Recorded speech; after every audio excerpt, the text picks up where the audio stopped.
Welcome back to Your 1230. I'm Mike Salucci, your host, and this is the only podcast where our guests tell their story with the help of 12 questions in just 30 minutes. Today, we are very excited to be joined by Brandon Leibowitz.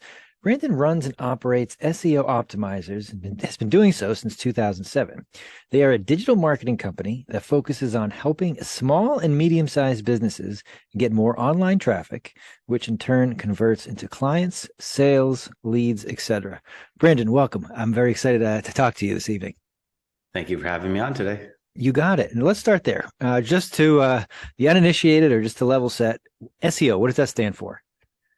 It means search engine optimization, which is ranking websites in the different search engines, which primarily nowadays is just Google. So when you search on Google, there's ads at the top. Those are all paid ads, but right below the ads is organic results. And that's what SEO is about, getting you in the free listings. There's 10 spots on that first page of Google and just trying to get you in that free real estate so you don't have to spend money on paid ads. Very nice. Very nice. So I could see why that would be so valuable to small and medium-sized businesses. What are some kind of tactics, or I'm sure people try to get there on their own and fail because there's a lot behind it. What have you found is important for a company that wants to rank higher and is either trying to do it on their own or they come to you? What are some of the things that you'd like to see either on their website or that you do with them? I'll let you take that in any direction you like. There's a lot of different things, but one of the most important is content. So meaning text. Google can't really read images or videos or audio yet. They're getting closer, but they rely on text. The more text you have on each page of your website, the easier it is for them to read, understand, and know what keywords you're trying to focus on, because search engines are just really a robot. They're not that smart. I mean, they're getting smarter and smarter, but they really need you to spoon feed them as much information as possible. And adding text to each page is such an important thing. And unfortunately, it has to be unique. You can't just take text from one page and use it on the next page. Got to write original content and write it for the user. And that alone will definitely get people's traffic moving up, just because, like, if you're an e-commerce website and you're just selling jackets, let's say, and you have a bunch of pictures of jackets, but no text, it's going to be tough for the search engines to know what actually you are selling. But if you're selling jackets and then you have that text and you can explain, like, what material, is it for men, women, cold, waterproof, like, what are all the details? But without that, it's tough for them to really decipher that. So add more text. That's one quick thing that you don't have to know coding for, because SEO could get a little technical, but adding text is something everyone could do. And that one is one of the most important things to do. That's a really good one to start, because I don't know if most people know that. I think when they hear content, it's like, oh, we need video, we need images, but it's going to be text that drives eyeballs and potential clients at the websites. That's excellent to know. A good place to start. How did you get started in this line of work?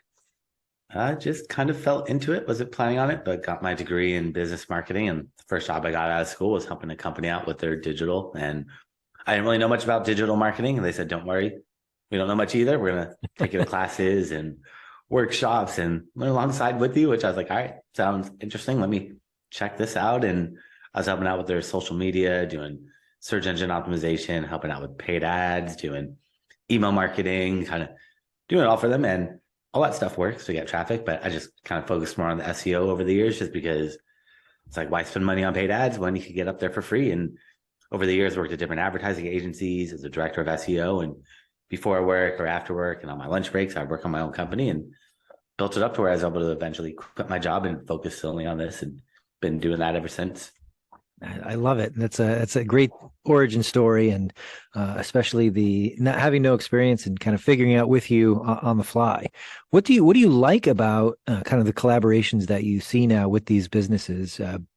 I'm sure that you've got businesses with all different types of level of savvy when it comes to digital marketing. But what are you drawn to with your collaborations? Just making sure someone has a viable product or service, and a good website is number one, but making sure you're not just selling t-shirts, because with SEO, we're not trying to beat Google. We're trying to figure out who's on that first page of Google for your keywords and how much SEO have they done. And if you're just selling something very generic and don't have anything really unique, it's possible to rank there, but it's going to be a lot more time and effort and work that needs to be going into it. So just setting those realistic goals and trying to find something more niche, something a little bit uniquer to help differentiate yourself and not have to compete with so many big players. So I'm glad you said it that way, because kind of going back to how you started and then trying not to beat Google. I'm sure the formulas or the what Google is looking for changes fairly frequently or even regularly. How do you stay on top of what the algorithms are looking for, what Google's looking for to help your clients rank where they want to? Because I'm sure it's not just one of those things, set it and forget it.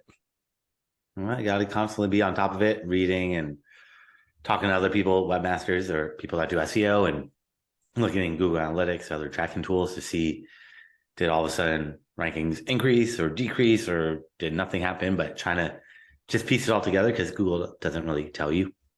Sometimes they will, but majority of the time, they're not really telling you about the algorithm updates because they don't want you to do SEO. They'd rather you just get frustrated and run paid ads and just help Google make more money. So sometimes they'll tell you, but like if they're going for mobile friendly, they want to make sure websites are accessible and mobile friendly, or if they're going for speed, they'll tell you that stuff. But how it really works besides all that, they don't really tell you too much.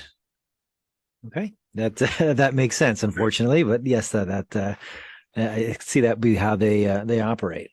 I assume that most companies could benefit from being found higher on Google. Is there a case where one industry in particular or one type of business that you say this is a must, or what is your kind of rule of thumb when it comes to a business who maybe can't afford a full marketing suite of tools or consultants or professionals? Where should they start, or what will make sense for a company looking for SEO support?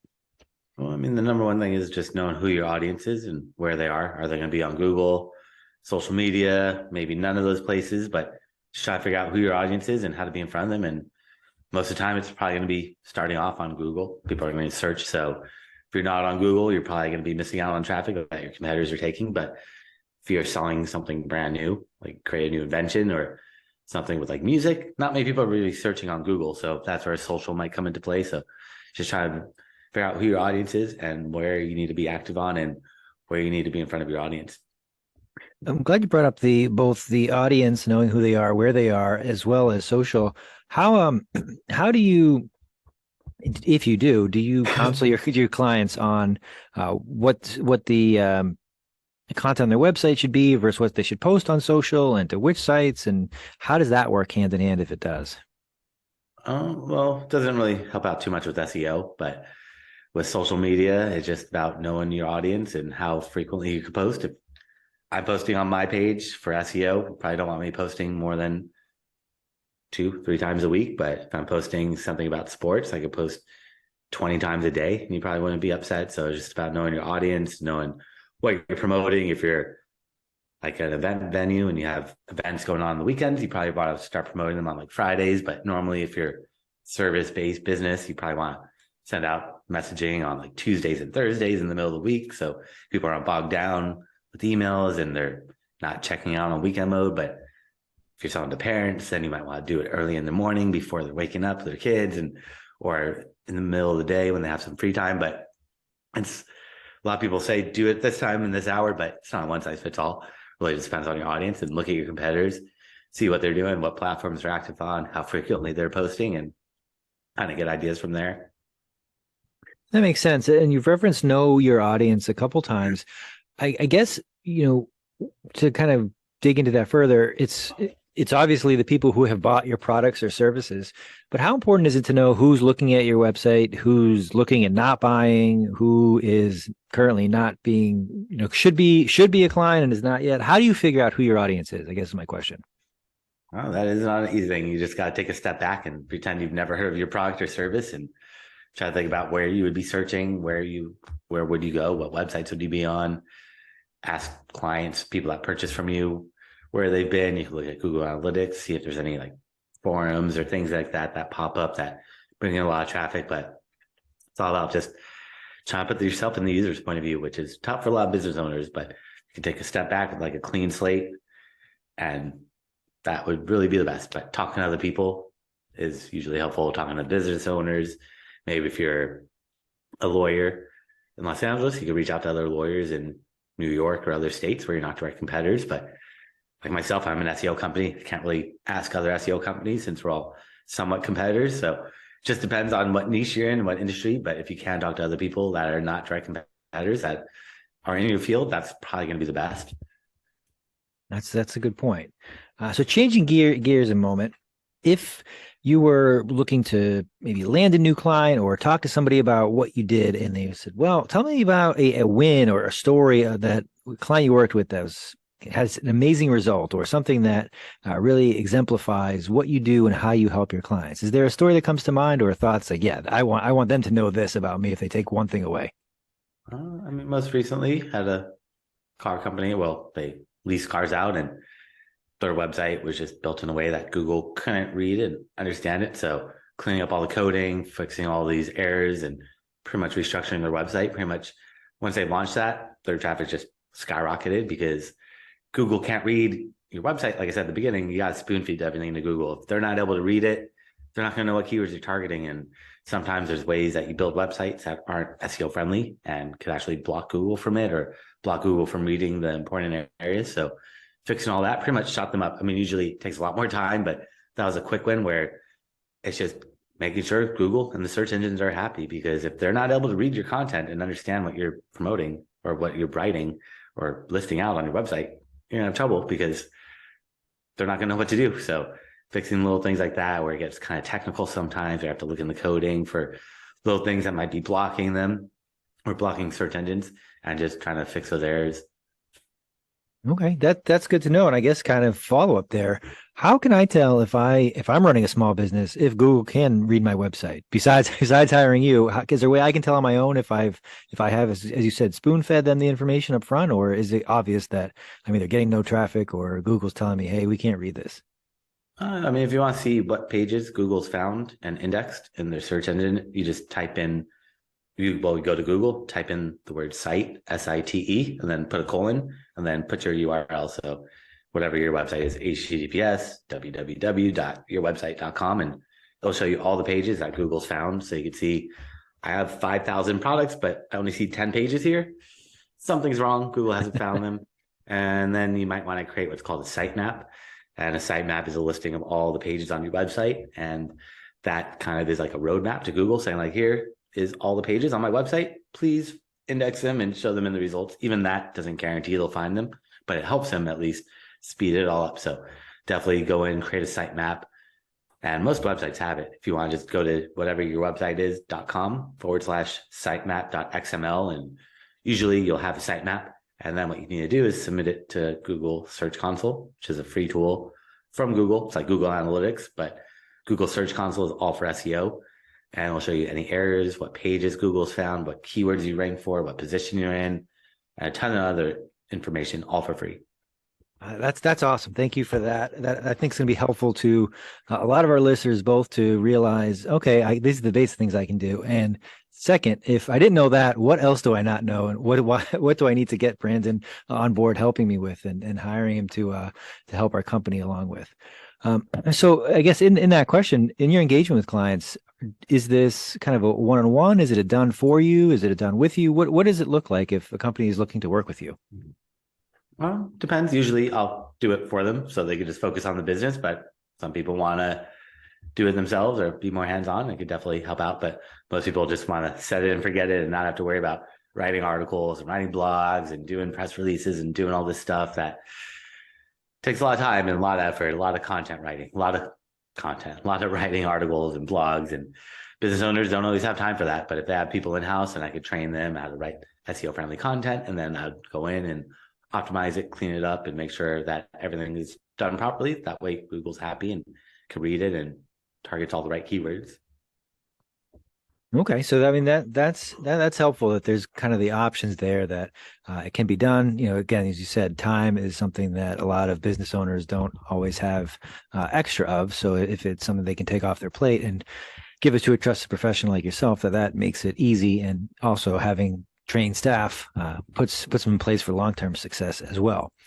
So kind of in that time theme, when I'm looking at my digital marketing piece, I'm looking at content creation, social media, I'm looking at SEO, I'm looking at optimizing my website in general. If I don't have kind of the ability to do all of these things, what is obviously SEO is important, but where should I start, and how can I tell what's of most importance? I know I want to reach my audience, but what kind of we'll say depth chart do you walk your clients through or potential clients through to figure out where they need to go first? Well, gotta track everything through Google Analytics, so gotta see where your traffic is coming from. But it just depends. Every business is going to be different. If you're an SEO company like myself, or a doctor or a lawyer, probably no one's going to be going on social media. So probably start with SEO. But if you have like a new invention that no one's ever heard of and they're not searching on Google, then social media might be the way to go about it. But it just depends on who your audience is and what your product or service is and how you want to reach them. But kind of initially just kind of throw everything against the wall and see what sticks, push more time and money into what's working, pull money away from what's not working, and just optimize from there, because you never really know until you test. That's a helpful answer as well. And kind of, I guess, a different question here. Is there ever a case where it makes sense for a business owner to get, unless they're working in SEO, to be well versed in SEO, or is it always one of those things? I know this is important. I need to surround myself with good people, with a good team that can do this. Is it ever important to know why or how my company's ranking, or is it's just more important to rank? Try a little bit of both. You gotta make sure you know what you're doing and make sure that whoever you hire knows what they do. That way you could vouch and make sure that they're actually performing, instead of just hoping and trusting them and just searching a couple keywords and seeing that you rank, but actually seeing phone calls or emails or conversion, sales, whatever that is, start coming through Google Analytics or however you're tracking. But definitely track everything. If you're not tracking, you're just going at it blindly. You don't know what's going to work and what's not going to work, and you're just hoping. Okay. And if our listeners want to find out more about you, find out more about your company, SEO Optimizers, where can they do that? So everyone that wants to learn more, I actually create a special gift for them. If they go to my website at SEOoptimizers.com, that's SEOoptimizers.com/gift. And they can find that there along with my contact information and a bunch of classes I've done over the years. I've thrown up there for free. So if they want to see step-by-step how to do a lot of the stuff, they could watch those there. And if they want to book some time on my calendar, happy to check out their website from an SEO point of view for free and give them some feedback about what's working and what's not working. And they can book some time on my calendar there as well. Okay, nice. So I will post all of that so they can click right through and get that gift, and then book a call with you if that makes sense. So I guess with the consultation up front, do you get a lot of pushback of, no, if my website is good, it's good enough, or we did it this way for a purpose, or help, I've created my website in a way that it can't be saved? What does that first conversation usually look like? Well, trying to help them out, trying to give it to them easily and not just say, oh, this is completely wrong, but show them all the good things and then point out some of the things that might be hindering and causing them not to get the results that they're looking for. But it's not really one size fits all. That's why I always do a free consultation, because every website's going to be different. It's just trying to figure out what's been done to your website versus the competitors and how much time and effort is it going to take, because some people it's going to be a lot quicker, like the car company I was talking about, versus someone else maybe selling t-shirts. It's going to take a lot longer if they're a brand new website. So just trying to figure out where they are versus the competitors and how to get them to that level that they're looking to be at. So I guess in summary, with SEO, step one, talk to Brandon, have the consultation, go that path. But if someone can't do that for whatever reason, what are 3 things a small or medium-sized business can do tomorrow that they may not be doing today that can help them get on the right SEO path? Well, definitely adding more text, more content to each page, creating more pages. The more pages you have, the more keywords you could target. Each page can only really target about 3 to 5 words. After that, it loses relevancy. So the more pages, the more keywords you're able to target. And just blogging, another way to add more content to your website. So another way to add more text. And if you're doing like video content or audio content, maybe transcribing that into text or summarizing it, because they're not going to be able to really understand it. They're getting closer, but they're still not there yet. So they need you to really spoon feed them as much information as possible and make it as easy for them to understand what this text content is. And text is a way that they're able to read it nowadays. That's such a great takeaway. And I'm glad you brought it back to the text with the content, because I think a lot of people audio, video, again, images, and then don't think that it's the text that will bring the eyeballs. But if it is Google that you're looking to be found, that's and they can't find it, then it's not going to be all that helpful. So thank you for kind of bringing that back. Changing gears completely here. So we talked a lot about what your professional life looks like. What do you do for fun and when you are not optimizing other companies' websites? Yeah, no, try to get that work-life balance and get away from the computer because can't just sit behind the computer all day, and try to go out. I live close to the beach, so in Los Angeles, I'll go down to the beach or skateboarding, snowboarding, or just try to hang out with friends, concerts, travel, but definitely try to get away, hiking, but like the beach since I'm so close to it. So enjoy just hanging out there and nice and relaxing. Very nice. Can't argue with that. And I'm gonna go with one more work question because I wanted to ask. You are in LA. Does it make sense to work with somebody locally when we're talking SEO? Or you have international clients? What makes the most sense, do you think? It doesn't really matter for the most part. I mean, you want to find someone that speaks your language. So I could help people in like Australia, but if you're speaking another language, then we have to transcribe it, and translators don't always work properly online. So definitely got to find someone that natively understands your language. But I mean, nowadays with everyone connected on Zoom and everything, you don't really need to be local. I mean, sometimes it helps to meet in person, but I mean, it's not really necessary. I mean, I've had clients all over the world ever since I started first doing SEO, and still to this day, as long as they're in English, that's number one, is making sure you speak the language and can write and understand the depth, and because that's such a big part of SEO is text, writing good content that understands the English or whatever human language that you're targeting, and doesn't just sound like filler content, or it sounds like it's written by some robots or AI and stuff like that, where gotta show some personality and spice it up and give it something that makes it more unique. That's a good answer. And I, of course, have another follow-up. You mentioned language there, which I think, especially us Americans just assume everything is in English. Is it important to have a website that translates to different languages, that is available in different languages? I know there's accessibility that is obviously important, but how about language? That's something that you will help with, that you counsel with, or that's not a top priority? It just depends if they're selling, like if you're like a big corporation like McDonald's, then they'll have McDonald's /EN for English, or /JP for Japan or Japanese, or they're always going to change it up like that. So if you're like big like that, but if you're just a e-commerce website, you don't necessarily need to do all that, because Google will like if I'm in India, Google will translate it to whatever dialect I'm at in that country, because they know your geolocation and things like that. So they'll automatically, like if you go to a website and it's in another language like French, it'll say at the top, usually if you're on Chrome, every browser might be different, but it'll say, do you want us to translate this website for you or web page? So they try to do that automatically for you, which is nice nowadays. In the past, it was a lot of work, kind of confusing. Now Google will do it, but it's not perfect. That's why the big corporations still manually do it for you, because they want to make sure everything reads grammatically correct and makes sense and flows. And that makes sense, because that's the last thing that you need, is to try to be selling a product in a different country, and then the translation doesn't exactly line up, and it's at worst a bad translation, or at best a bad translation, and at worst it's something that is completely misunderstood. So that's a good answer. So I'll get us out of here on this. You mentioned concerts or traveling. I'll leave it up to you. What's your next concert or trip that you've got planned or looking forward to? Traveling.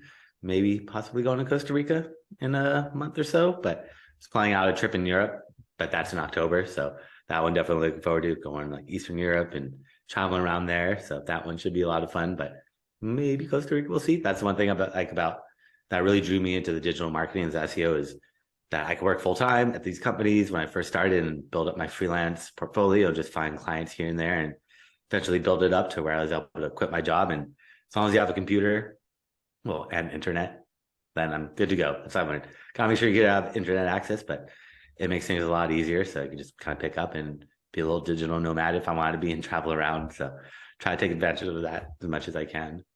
That's another fantastic answer. And I said I was going to let you go. I have one more based on that. So being a digital nomad, obviously Very well done. And it's something that people want to do or looking to do. And you mentioned the internet piece. Is there a way to test before, I book that 45-day Airbnb in Costa Rica to make sure I've got a good signal or that the internet is going to support my business if I am looking to do that? Or how are you doing it if you do it? Yeah, I haven't stayed for that long. Unfortunately, I usually just go for like a couple days or a week. But yeah, I mean, there's no way, unfortunately. But one way you just kind of find out is a hard way. But I found that out one time. Went to the Galapagos and they did not have good reception there, except from like 2 a.m. to 6 a.m. when everyone's asleep. So just finding those loopholes, or I mean, nowadays there's hotspots that are a lot better on the cell phone. So those could be the backup. But yeah, you got to have a backup plan just in case, or get a satellite or something. But so I realized you can't just pick up and go anywhere. You got to make sure you have cell phone or Wi-Fi connection. Other than that, you're good to go. But Wi-Fi is kind of important nowadays. I mean, we're laughing about it, but you're absolutely right that it's one of those things that to know what the situation on the ground looks like is important. I had a call with someone in South Africa, and they mentioned that they had a 8 or 12-hour period where I think it was their neighborhood, if not their entire town, was being shut off from the electrical grid because of load usage. And that was just normal. That for 1 or 2 days a month, that's how it was. So when you being digital nomad sounds great, but making sure that you can get the work done that you need to from where you're going to be is also important. Brandon, I ran through a lot of questions with you. I think we covered a good amount of material. Is there anything I didn't ask you that I probably should have? I think that covers the majority of it. And they do want to learn more, to watch those videos, I would say is going to be the best to see how to actually implement that stuff. And they could watch that on my website, or if they just search my name on YouTube, I've thrown them up showing how to do SEO, social media, paid ads, Google Analytics, Google Search Console, and a ton of other videos I put up there for free to watch. Awesome. Thank you, Brandon. This was a ton of fun, and look forward to doing it again. You have a good night. Thanks for having me on. Take care.